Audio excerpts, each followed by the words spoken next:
A paz do Senhor, aqui é o professor Marco Faleiro. Nós estamos na disciplina Seitas e Heresias, na Logos Ensino Superior de Teologia, e este é o curso de liderança. Também este é o quinto AVA da aula dupla 2, que é as aulas 3 e 4, sendo a segunda parte da aula 4.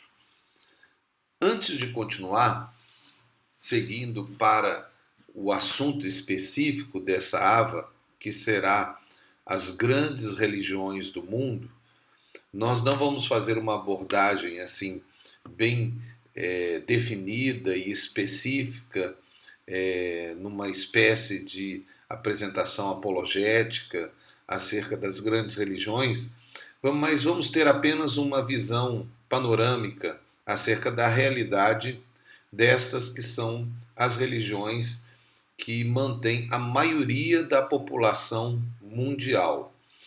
E algumas delas não têm atuação em Angola. Não seria, então, também um aspecto de estudo, seria apenas para uma abordagem missiológica, ou seja, para a igreja enviando para nações que têm essas religiões. No entanto, existe a realidade de que elas também atuam aqui em Angola, algumas até em grupos específicos, como os chineses, né, ou os indianos, que também estão aqui em Angola. Mas antes de continuar, nós vamos afirmar uma coisa que eu gostaria que você prestasse atenção. Hoje, há muitas igrejas com nomes iguais ou parecidos. Isto não as ligam doutrinariamente. Então, lembrando da AVA anterior, alguém pode ter ouvido um nome ou pode vir a ouvir algum nome parecido e achar que existe uma vinculação de uma igreja com outra. Mas isso não é em si uma realidade. Existem muitas igrejas que utilizam termos parecidos, né, ou até iguais, e não houve um registro. É claro que aqui em Angola, quando houver o registro de todas as igrejas, e esperemos que isso aconteça com equidade, né, e justiça, esses problemas provavelmente serão resolvidos, né, para que os nomes não sejam iguais. Mas a nível de visão, um nome pode ser parecido e pode haver até alguém que utiliza um dos nossos nomes, mas não está no nosso meio. Ou é alguém que vive um tipo de conduta herética, né? Como realmente uma seita perigosa, né? Portanto, não classifique como seita por causa de um nome, ou julgue pelo nome. Julgue pela prática e dogmática da igreja, o grupo religioso, da igreja ou do grupo religioso. Nós usamos nomes cristãos em nossas denominações cristãs. E muitos termos são parecidos, pois são cristãos, como pentecostais, evangélico, cristão, igreja, o próprio termo igreja, né? Que também têm sido usados até por pessoas que não são igreja. Lembre, o que define uma igreja ser igreja é se eles são discípulos de Jesus Cristo e se seguem os ensinamentos da Bíblia, assim como o credo cristão. Você já viu o credo de Nicéia? Se você não viu, procure com o seu pastor, né? Veja na internet, converse com o seu pastor o que é o credo de Nicéia, que nós temos citado aqui algumas vezes, né? Para se ter uma proposta, se é herética, tem que se fazer um estudo e conhecer a história e a dogmática da igreja. Você pode ouvir alguns nomes de igreja aqui e achar que todas que o nome citado aqui são iguais. Mas lembre, os nomes são apenas propostas de uma visão do líder que iniciou a igreja. Tem que haver com a realidade ministerial da igreja. Mas o nome em si não é a determinação de quem é certo ou errado. Bom, diante agora com essa lembrança, nós vamos entrar nas maiores religiões do mundo, que são o cristianismo, o islamismo, o hinduísmo, o espiritismo, vendo todas as religiões que são inclusive feitistas dentro do espiritismo, o budismo, o sikhismo, o jainismo, o taoísmo, o confucionismo e o judaísmo. Então essas são as 10 maiores religiões do mundo. Veja, a nível de números, né? Eu vou dar aqui uma lista de 10 a nível de números, porque aquelas 10 que nós passamos é a nível de influência cultural. Agora, essas 10 são a nível de número. Então, primeiro ainda é o cristianismo, com 2,2 bilhões de pessoas.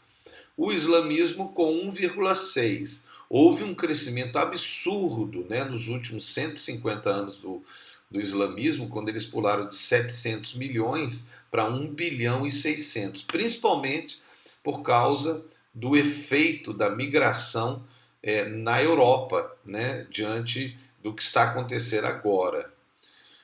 A terceira religião é o hinduísmo, com 1 bilhão de pessoas, o budismo com 900 milhões, as religiões que são chamadas étnicas, né, que são 600 milhões, a religião popular da China, com 500 milhões, que é o taoísmo, o confucionismo e o próprio budismo, também lá dentro, o shintoísmo com 65 milhões, que é do Japão, o sikhismo, que é uma dissidência do islamismo, com 28 milhões, o espiritismo com 15 milhões, mas esse número é apenas o oficial, porque se for considerar o sincretismo, é muito mais do que isso. E o judaísmo com 14 milhões, que é a religião básica, né, dos judeus, apesar de que tem muitos judeus que são ateus, tem muitos judeus que até são cristãos, né? Mas o judaísmo é uma religião de judeus, né? Não é que todo judeu é da religião judaica, ok? Então esse é um aspecto que deve ser considerado. Há outras religiões no mundo, são muitas, como as religiões antigas da África e daqui de Angola. Um aspecto muito interessante, deveria ter até um estudo específico, e nós não o teremos aqui nessa AVA, é o ancestralismo. O ancestralismo é uma corrente religiosa forte na África. Mas o que é o ancestralismo? O ancestralismo é a fé que os ancestrais mortos, né, têm o poder de influenciar os vivos. Mas isso, conforme a Bíblia, isso é necromancia, é feitiçaria. Quem morreu, morreu. Ele não pode atuar no campo dos vivos. Nós não estamos entrando aqui no aspecto da análise bíblica e teológica sobre a comunicação com mortos. Em geral, a teologia ortodoxa rejeita a possibilidade da comunicação com mortos. Mas aqui em África, a teologia africana cria a possibilidade de comunicação. No entanto, não será esse o nosso aspecto de análise, porque isso é dentro do ambiente da doutrina, ou seja, da teologia sistemática. Mas nós podemos afirmar que qualquer tipo de comunicação com mortos, seja isso realidade ou não, porque para muitos é apenas uma mentira, né? São demônios fingindo ser mortos, né? De qualquer forma, independente do que você creia, é um fato que a Bíblia proíbe a comunicação com mortos e chama isso de feitiçaria. Então, qualquer tipo de ancestralismo, né, de atuação de mortos no mundo dos vivos é rejeitado pela Bíblia. Porque nós temos a parábola que Jesus Cristo falou, né, em que um morto queria se comunicar com os vivos, e aí Deus ali, através do pai Abraão, na parábola, diz que ele não poderia fazer isso. Então, se a Bíblia já o afirma, nós sabemos que não existe essa possibilidade no sentido do morto atuar no mundo dos vivos. O aspecto que alguns levantam é da comunicação, mas esse não será a nossa análise. Apenas é uma abordagem para que vocês possam considerar. O outro aspecto são os ateus, que é um fenômeno mundial, né, e moderno, que ainda tem fôlego nos dias atuais. Inclusive o ateísmo se tornou muito forte no mundo por causa da realidade da filosofia do comunismo, né, que é ateu e que promove o ateísmo, né? Então é um grande fôlego de mentira, né? A religião, para o comunismo, é o ópio da humanidade, né? Então é uma droga, é uma mentira. Nós não vamos fazer uma abordagem aqui também sobre esse aspecto desse movimento filosófico, né, que é o marxismo, né, que criou o movimento político comunista.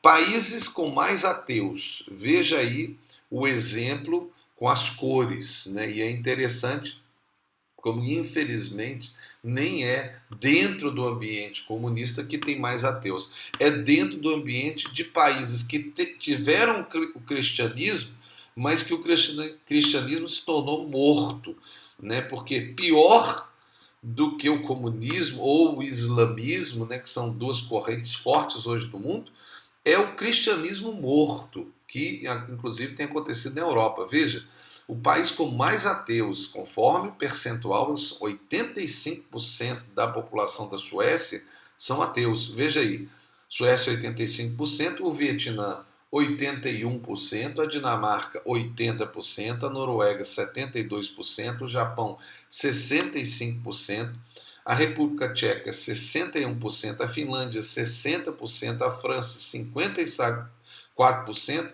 e olha que coisa terrível. E a Coreia do Sul, que teve um dos maiores avivamentos da história do cristianismo, né, tem hoje 52% de ateus. Coisa terrível, não é? Apesar do comunismo ser o movimento que mais ataca a Deus e a religião, o cristianismo morto é o mais perigoso, né? Pior do que a doença é uma doença que a pessoa adquire através da própria doença, né, que surge. Os ateus são 749,2 milhões de pessoas, estatística de 2012. 11% da população do mundo é ateu. Seria a quinta maior religião do mundo se fosse considerado religião, né? O ateísmo por idade, veja aí, de 18 a 34 anos, 54%. De 35 a 49 anos, 24%. De 50 a 64 anos, 15%. E 65 anos, 7%. Olha que coisa terrível. Então, a maior parte de ateus está na juventude, 18 a 34%. As crianças não são ateias. Isso é um aspecto interessante. São o grupo mais vulnerável por crenças e também para a evangelização. O cristianismo é 33,3% da população hoje do mundo, com 2 bilhões de pessoas, sendo católicos 16,8%, protestantes só 6%, ortodoxos 4% e anglicano 1,2%. Ou seja, nós estamos, principalmente nós pentecostais, estamos dentro desses 6%. Mas é muito pouco. E se nós formos considerar todos que nasceram de novo, imagine o que seria isso. Então o cristianismo tem 33,3%, outros têm 23%, o islamismo hoje é 22,4%, que é 1,2 bilhão de pessoas, a 1,6%, o hinduísmo 3,7% com 900 milhões de pessoas, o budismo 7,1%, o sikhismo 0,3% e o judaísmo 0,2%. O cristianismo, a nível de mapa do mundo, você pode ver depois com calma aí, essas cores. Se você quiser, pare essa aba e veja aí, veja do lado aí os percentuais com as cores, né? Nós estamos vendo Angola como um país com um grande percentual, entre 90% e 100%. Ainda nós temos um grande desafio de alcançar o mundo. E o mundo está cheio de religiões e de ideias que são contrárias à Bíblia. Deus nos deixou para ir por todo o mundo e pregar a toda a criatura, não é quase toda, é toda a criatura. Então aí está esse grande desafio que é a ordem de Jesus Cristo. Deus não pediu, Deus ordenou a sua igreja para ir e pregar o evangelho ao mundo inteiro. Aqui é o professor Marco Faleiro na disciplina Seitas e Heresias da Logos Ensino Superior no curso de liderança. Que Deus abençoe você em nome de Jesus. Amém.